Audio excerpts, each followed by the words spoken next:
Два брата, Сергей и Андрей, решили провести выходные на рыбалке. Они давно не рыбачили вместе, и это было отличным способом вспомнить детские времена, когда они проводили часы на реке, ловя рыбу и наслаждаясь природой. Они выбрали уединенный пруд, о котором слышали от друзей. Местечко славилось не только хорошей рыбалкой, но и живописными пейзажами.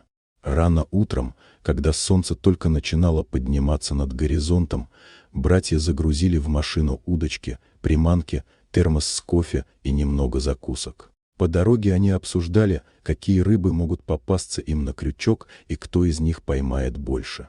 Смех и шутки наполняли машину, и вскоре они прибыли к пруду. Пруд встретил их теплым летним солнцем, а легкий ветерок приятно обдувал лица. Вода была спокойной и прозрачной, а вокруг росли зеленые деревья, создавая уютную атмосферу. Братья с удовольствием забросили удочки, настроившись на долгожданное время отдыха.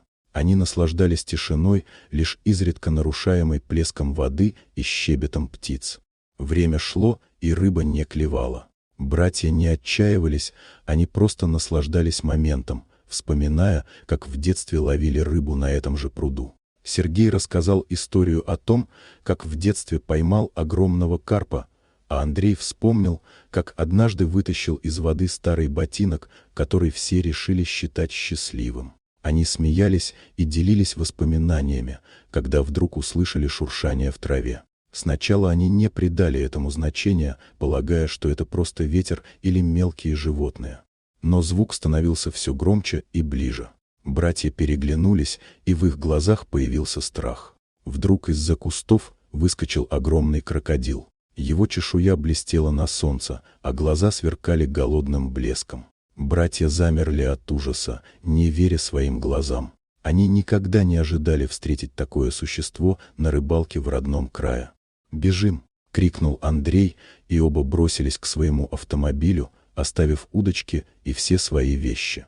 Крокодил, заметив их, начал преследовать братьев, его мощные лапы с глухим стуком пробивали землю. Сергей и Андрей мчались к машине, сердце колотилось от адреналина. Они успели добежать до автомобиля, запрыгнули внутрь и захлопнули двери. Андрей бросил ключи в замок зажигания, и мотор завелся с легким рычанием.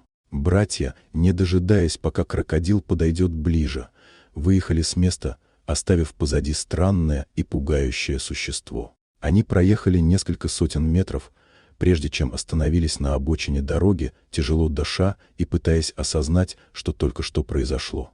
«Ты видел это?» — спросил Сергей, все еще не веря своим глазам. «Крокодил. В нашем пруду». «Да, это просто невероятно», — ответил Андрей, смеясь от облегчения. «Я думал, что мы с тобой не вернемся живыми». Братья переглянулись и начали смеяться, осознавая, что эта встреча станет одной из самых ярких в их жизни. Они решили, что больше не будут возвращаться на этот пруд, но эта история будет жить в их памяти долго. «Знаешь, — сказал Сергей, — я всегда думал, что рыбалка — это просто отдых, но теперь я понимаю, что это может быть настоящим приключением. Да, и в следующий раз, когда мы пойдем на рыбалку, лучше взять с собой не только удочки, но и хорошую камеру», — добавил Андрей, все еще смеясь. «Мы же можем написать книгу о наших приключениях». С тех пор братья часто вспоминали тот день, и хотя они больше не рыбачили на том пруду, их связь только укрепилась благодаря этому неожиданному приключению. Теперь они знали, что даже самые обычные выходные могут обернуться незабываемыми моментами.